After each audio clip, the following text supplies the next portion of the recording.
Hey, welcome back to Talk Tech with Beck. Did you catch last week's video?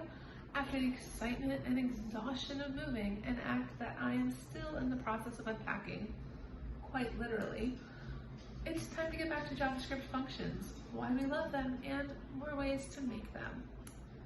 Let's jump right in with arrow functions, or as you may hear them referred to out in the real world, fat arrow functions. Arrow functions look different. In fact, they look so different that if you only knew how to write functions as values or using declaration notation, you might not even realize that they are in fact functions. And that's mostly because, unlike the other two, the word function is never used when writing them. We instead replace the function keyword with an arrow, which is typed as an equal sign followed by a greater than sign. This is different than the greater or equal to sign because those are written with the greater before the equal to, and they don't form what we would consider an arrow.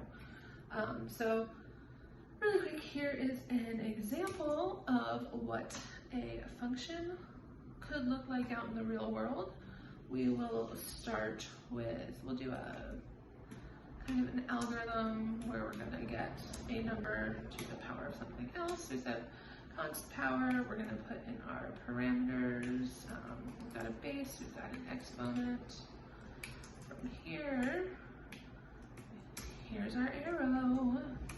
Our arrow moves into some curly boys, so we're going to let results equal 1. We're gonna go into a for loop. We're gonna let our count start at 0. As long as our count is less than our exponent, then we will increase our count, and our result, we're going to times equal that of the base, and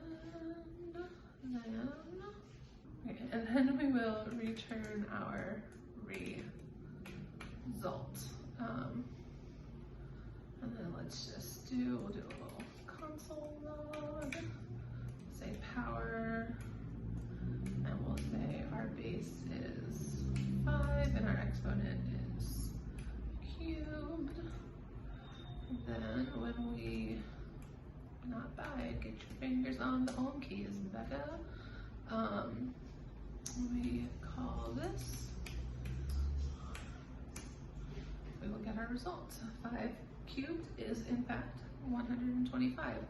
Now, this basically is the exact same as if we did this. Base and exponent, go straight into here, and then we can go our for loop again. We could copy and paste this, but the more you write it, the more second nature it becomes, so I highly recommend, even when you can do this, even when you can copy paste, if you feel confident to, oh geez, I forgot to get my result. That result equal 1. Result times equals base, and then we're going to return our result. And then if we console log power 2 to the same 5 cubed, and do this one more time, we get the same thing. So let me zoom out a little bit here so you get both in the same screen. You can see that in this case the arrow function doesn't do much except you don't have to type the word function. It still has the exact same stuff in the body, but yeah, that's an example of an arrow function. In an arrow function, the arrow will come after the parameters and before the body. It's easier to think of it in terms of like this input, the parameters, produces this result, the body. So like, here's my function name, const power, equals these parameters making this thing happen. Arrow functions can also come in very handy when writing smaller, concise functions. So we'll do another example. So we'll show you kind of one of the biggest perks of the arrow function. So if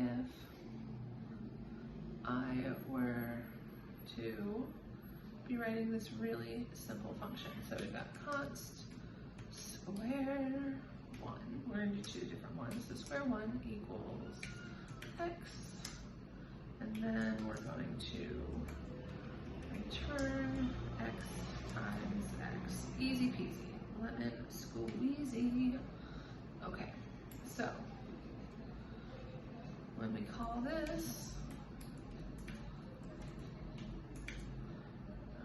7 should get, so we're going to say, let's clear you, we're going to say Node.js square 49. 7 times 7 is in fact 49. So we've got, a lot of stuff happening here. Nice little arrow function, but what happens if when we have only one parameter in an arrow function, let's just forego the parentheses. Let's see what happens. And you know what? We're returning one simple line of code. There's no block, there's nothing else.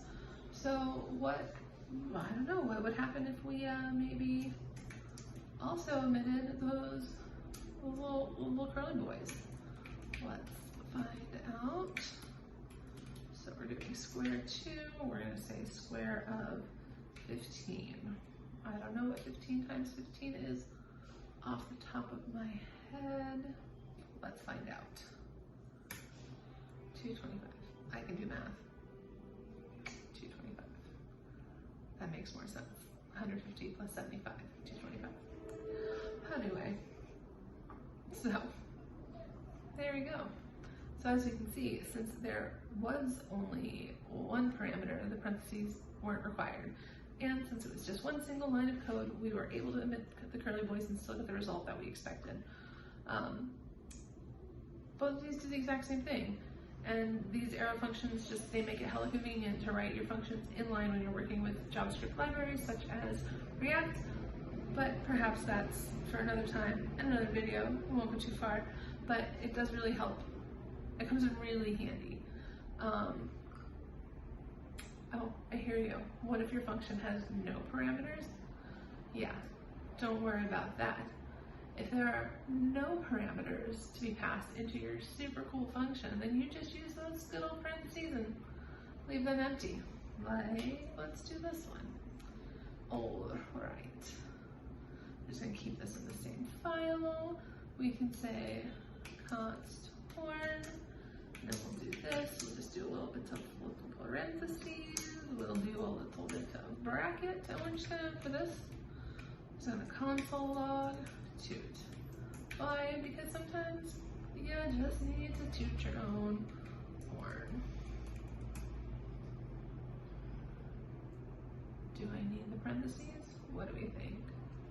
I need them, we know. Because without them, we're just referring to it, we're not invoking it. So let's see them. We do need them, see?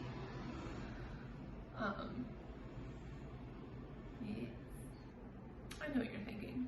These arrow functions are just replacing the word function before the parentheses with an arrow after. What the heck is the point of them? There are a few titchy things that as you progress in learning JavaScript where the arrow function is clutch, especially when you go into using JavaScript libraries. But for me, like the main joy of the arrow function is just that it's concise, it's short, it's sweet, it's to the point, just like this vlog. This vlog got a little rambly. But anyway, now if you enjoyed this vlog, don't forget to like and subscribe down below. I have some exciting news before you go.